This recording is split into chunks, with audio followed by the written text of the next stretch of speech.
Hi guys, welcome to our daily encounter. Today we read about the people's hesitancy to go into the land because of the evil report that the 10 spies gave.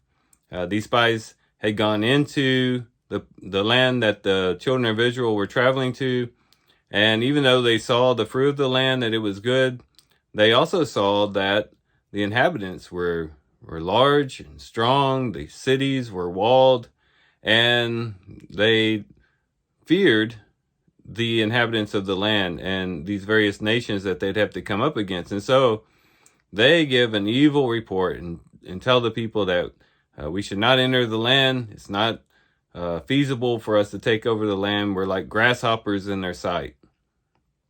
And Joshua and Caleb, however, give a good report. They were also with the spies, but they gave a good report. And they tried to encourage the people to continue on and to enter into the land. And this is how they encouraged them. It says there in Numbers chapter 14, in verse 7, it says, "The land which we passed through to spy out is an exceedingly good land." Continuing, "If the Lord is pleased with us, then he will bring us into this land and give it to us, a land which flows with milk and honey. Only do not rebel against the Lord, and do not fear the people of the land, for they will be our prey. Their protection has been removed from them, and the Lord is with us. Do not fear them." And so, as we reflect on what they told the people, we can see that there was basically two things that they focused on as they tried to encourage the people to enter into the land. One was the fact that it was worth the battle. They reminded the people that the land was good and that it was a land which flowed with milk and honey. In other words, if they would but enter into the land, if they would but go against these challenges that they face, that the end result would be good, that they'd have a good, rich land that would be their full supply of everything that they need. But then secondly, that the Lord would be with them. And do not fear the people of the land, for they will be our prey. Their protection has been removed from them, and the Lord is with us. Do not fear them. The fact that the Lord was going to be with them as they encountered these battles should have been an encouragement to see that the same God that brought the plagues upon Egypt, that brought them out of Egypt, that divided the Red Sea, that had given them the manna, had given them the water from the rock, he'd done all these wonderful things for them. That same God would help them overcome these various enemies and have victory in these battles that they would face as they enter into the land.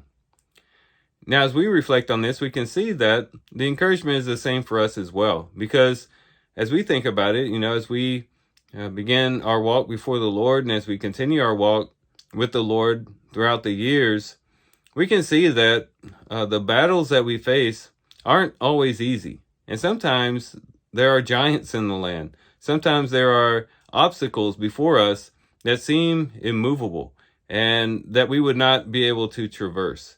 And it might be the case that maybe sometimes we get discouraged. It might be in connection to perhaps relationship issues that we have. It might be in regards to various temptations we face, certain sins that we have a hard time overcoming. It might be in connection to some type of societal pressure that we have. It could be a lot of different things, but whatever it is, we see that there are giants, and we become perhaps sometimes afraid to move forward in our walk with the Lord. And it might sometimes seem easier to go back to Egypt. In other words, go back to the world and just go back to the life that we were living before. Forget that we ever came to the Lord and just go back to our old ways of life. And whenever we're tempted to do that, it ought to be that perhaps these two things would encourage us as well. For one, to recognize that where we're going is worth the battle. As we think about where we are headed, initially as we recognize the fact that we are going to heaven, in which there is no more sickness, no dying, no tears, there's no more of the really earthly trials and difficulties, but just a place of bliss and rest. And as we think about also the resurrection to come, and as we reflect on the fact that the resurrection is coming, the new heavens and new earth, in which we will have direct access to the presence of God for eternity.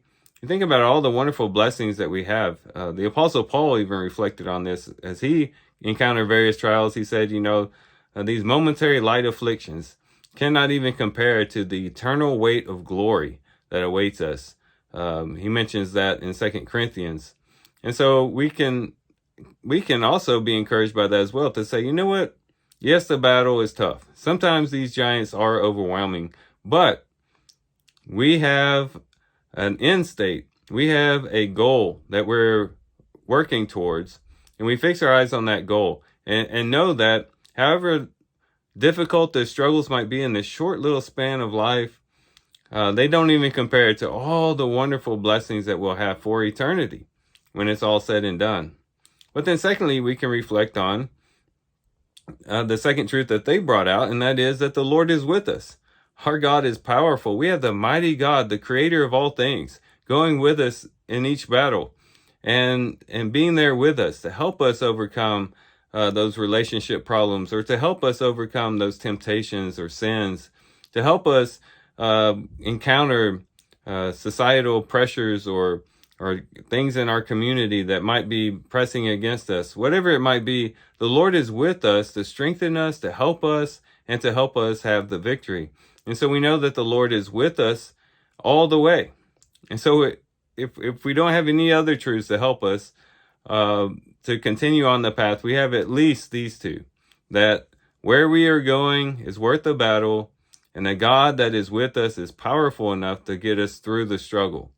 And if we can hold on to just those two truths, I think it will help us to be encouraged each and every day to wake up with commitment towards the Lord, staying true to his cause, and following through with the commitment that we made as we entered into a relationship with Christ. So these are some things we can reflect on and think about as we do our reading today. With that, guys, I do thank you for watching the video today. Hope you guys have a great day. Love you guys. God bless.